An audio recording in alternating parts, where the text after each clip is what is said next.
Was live on the conversation on Lagos television. I am Ajibola Ojeshola. For so many Nigerians, they're still at home, spending their holiday, enjoying the mood of the festivities that we are going through in the nation. And of course, it rained earlier today, but we have to do what we have to do, and that's why we're here. Welcome once again. Good morning and welcome. I am Joy Olu. Okay, did it rain in your side? Yes, so from 2 a.m. Wow. Started around 2 a.m. Okay, people need to be very, very careful and, of course, be mindful of other road users, especially those that will be driving. And for those deviants who have this perpetual habit of wanting to block our drainage channels and canals, we are also appealing to them to strive to be on the good side of the law. Because when you are caught, there will be no excuses. You have to face the full wrath of the law. But we are back here. We have to do what we have to do. The show must go on. And, you know, sometimes yesterday I just look at the date and I realized that it was 27th and today is 28th. The month of May is almost over, Joy. Yes, and so fast. I mean, this year is running so fast. It's running so fast. Yes, the year is running so fast. And our pocket too is running so fast. I had some people complaining yesterday as to how much they are buying gas now. Gas, yes. Some are buying 1.4, some are buying 1.7, some are buying 2,000. We bought for even 1.8 for petrol, yesterday. some are buying 1.5, some are buying 1.4, some are buying 1.3, 3.30, depending on where you're buying. So Nigerians are really going through a lot at the moment, and I don't know, only God can help this country. Absolutely, a lot is going on around us. For gas, we bought 1.8 yesterday. 1.8. You bought 1.8? Yes, 1.8 for per kg yesterday. And fuel is still 1,320 on my own side. That's how much I buy, 1,320. Wow. And the minimum wage is not...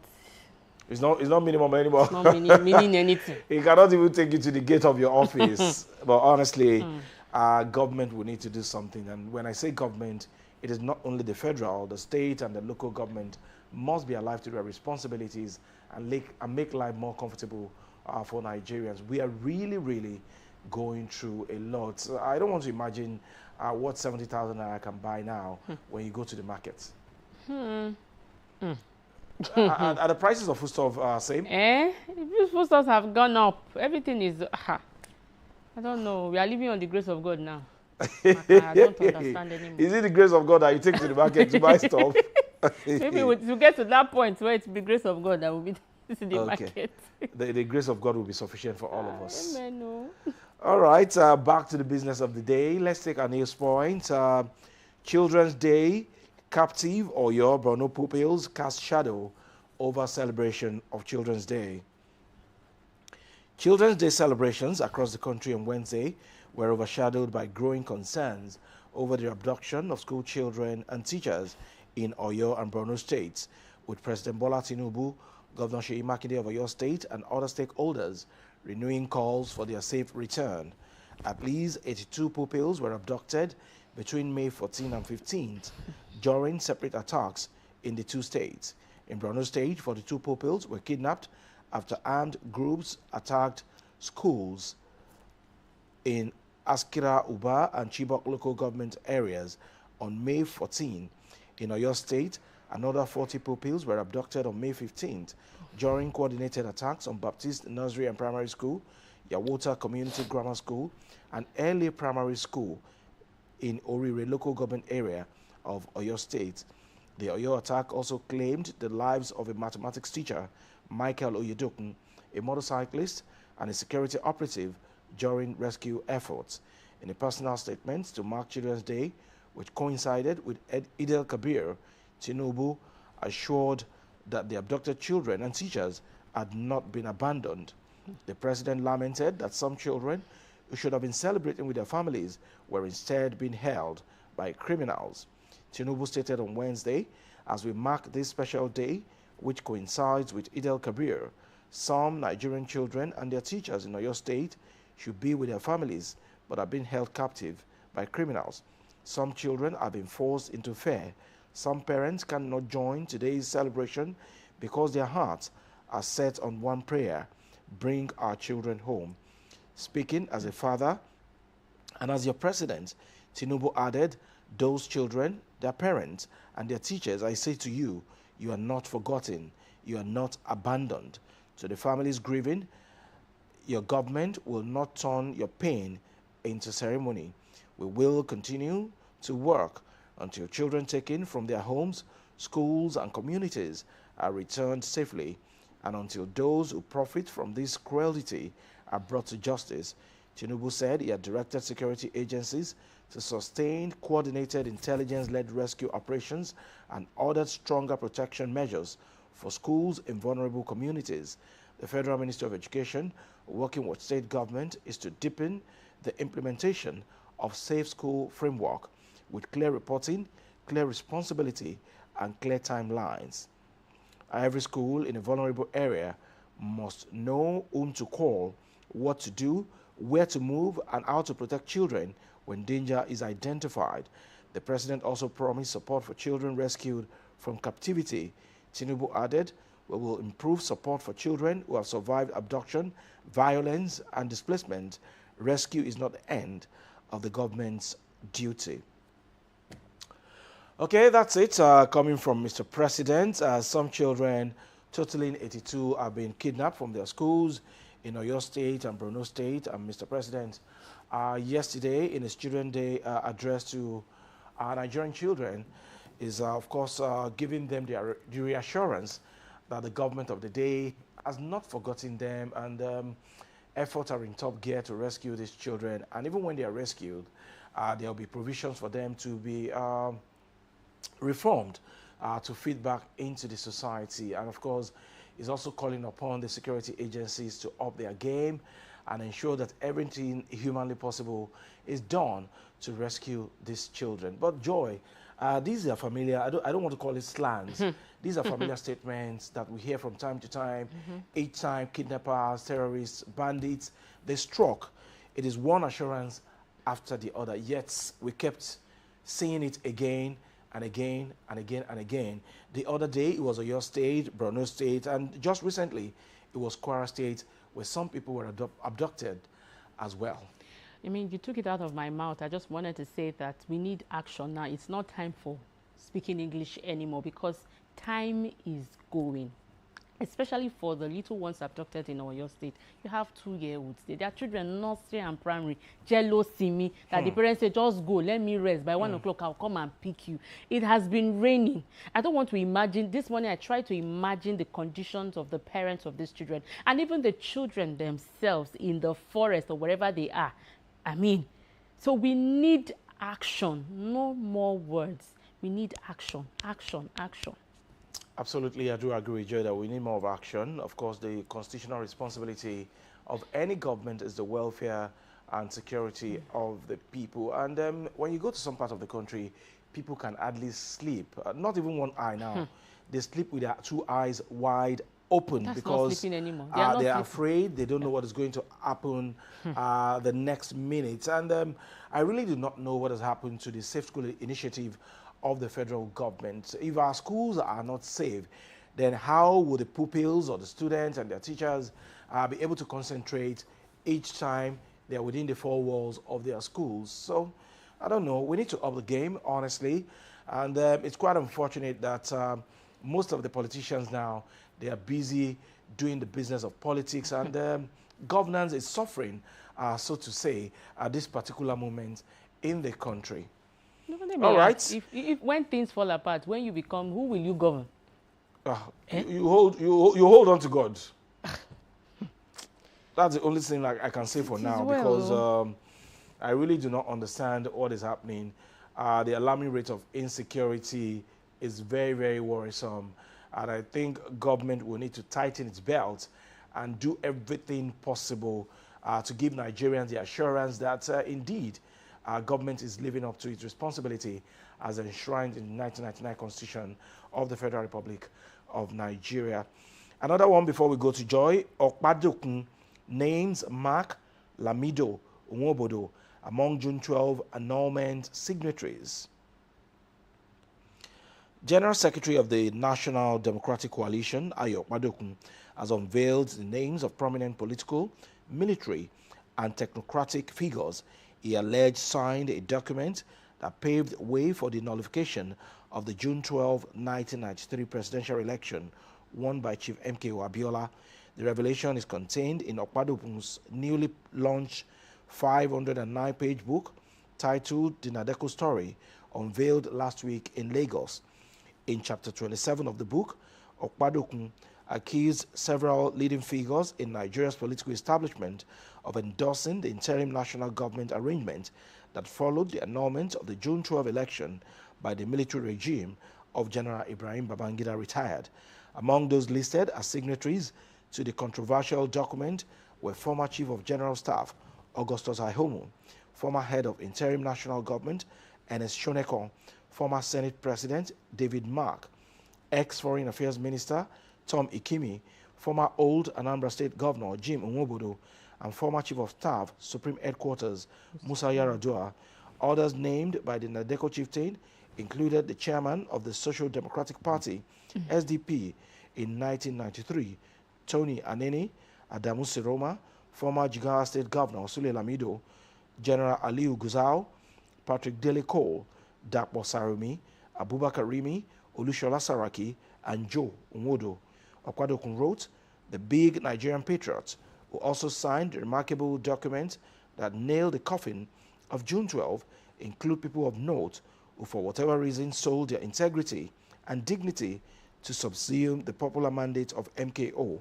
According to the book, the controversial agreement emerged after a tripartite committee made up of representatives of the military, the SDP, the National Republican Convention, NRC, resolved to establish an interim national government headed by Shonekon as the June 12 crisis deepened. The Guardian recalls that in 1993, as the June 12 election crisis degenerated with no end in sight, a tripartite committee comprising members of the then military regime and two political parties, SDP and NRC, buckled under the weight of pressure. They compromised and then agreed to form an interim national government, the book stated. Okpadokun identified Aihomu, who was the then vice president under Babangida, as the first signatory to the document. Specifically, the first signatory to the evil document was Augustus Aihomu. The author added that Shonekon, who later added the ING, was the second person to sign. At the same time, former Internal Affairs official Abdurrahman Okene also signed as the third actor in the arrangement. So, unfortunately, June 12 is fast approaching, and for me, it was quite painful that that election was annulled. That was the freest and the fairest election that we ever had in the history of Nigeria. And of course, the adoption of option A4, wherein people lined behind their candidates of choice. Unfortunately, that election was annulled, and the winner of that election, Chief MKO Abiola, also died in custody of the federal government. And up till today, we have never had that kind of free, transparent, and quality election in the history of Nigeria again. And so here is a Nadeko chieftain, Ayo Okpadokun, giving us names of those that actually compromised and, of course, supported the nullification of the June 12, 1993 presidential election. Well, it's indeed a revelation, as the report put it. And one thing I just want to ask ourselves as Nigerians, are we good students of history? And do we really learn from the things that we have gone through as a people? For me, have we learned anything? I doubt so. And of course, you know, I think betrayal is just part of politics. Betrayal is just part of politics. And we saw people then crying, calling for the head of the then military president, Ibrahim Babangida, that he should go. Forgetting that behind the scene, they are playing another game entirely. And that of course, gave birth to the interim national government headed by Chief MKO Abiola's brother. Unfortunately, Chief Ernest Shonekon of blessed memory was also from Ogun State. So it was made the head of that interim government, and it is what it is. And June 12 has gone with the wind of history in Nigeria. All right, Joy, your stories. Okay, Lagos tackles drug shortages in health insurance scheme. The Lagos State government has begun a review of its drug access expansion program aimed at improving access to essential medicines for residents enrolled under the state's health insurance scheme. The initiative, which covers enrollees of the Ilera Eco and Eco Social Health Alliance programs, was discussed at a review meeting held at the Lagos Chamber of Commerce and Industry. The permanent secretary of the Lagos State Health Management Agency, LASHMA, Dr. Emmanuel Azamba, said the program was introduced in April 2024 following repeated complaints from enrollees over drug shortages and incomplete dispensing at healthcare facilities. She described the initiative as a strategic intervention aimed at improving access to essential medicines and ensuring that enrollees receive complete, timely, and uninterrupted pharmaceutical care. She added that Lagos remained committed to healthcare reform and innovation, noting that the program could serve as a model for other states. She also, it's a long read, but basically what the report is talking about is that the state government is trying to tackle the issue of drug shortages in the health insurance scheme, because the report also alluded to the fact that there have been a lot of complaints from users of this health insurance scheme complaining about shortages of these medications, and so this initiative will tackle it, and this is a good one as well for the state government. Yes, LASHMA is here to stay, and it's quite commendable that the permanent secretary of that agency is always working around the clock to ensure the efficiency of that insurance health scheme, so that more Lagosians will buy into the scheme. It's good that people wouldn't have to pay out of their pocket to access healthcare facilities in the state, but then they also need medication for their treatment, and when you're being treated and you cannot access medication, then it becomes a problem. So it's a good one coming from LASHMA,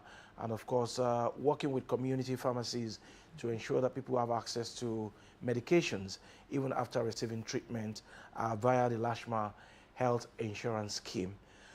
Okay, we're done with the news point now. Let's go to the X platform. I woke up to see something wonderful yesterday.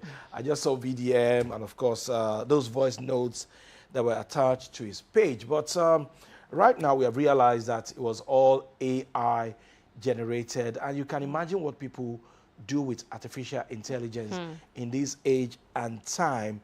And so that particular video and of course statement is not coming from VDM. As we speak, VDM is in China. And you know, it throws some jabs at the spokesperson of Mr. President, that's our senior colleague, Mr. Bayo Nonuga, saying that instead of channeling his energy to that video, which is even fake, coming from VDM, he should rather channel his energy and that of the government to how they are going to rescue those children who have been kidnapped by terrorists. Well, if you ask me, I'm not a fan of VDM, but again, I see sense in what VDM has said, that more effort should be channeled into rescuing the adopted children. But again, this now calls for more checks. The way that people are now using AI. Yes, AI is good, but again, there might be need for regulations at this time, because again, imagine the havoc that this can cause if proper investigations are not done.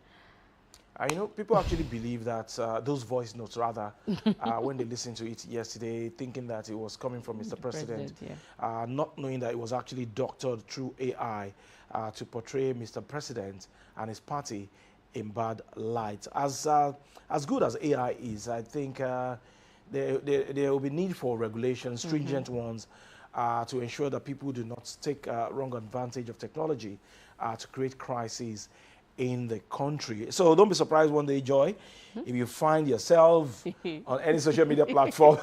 You know, it's happening, and that's why they want people now, limit the way you post your pictures or your children's pictures on social media, because people can use even your voice sometimes, you know, and then we just need to be careful. And I just want to beg those, don't be an instrument in the hand of the devil. Use AI responsibly. Abi? We all need to be careful and be mindful of what we put out there.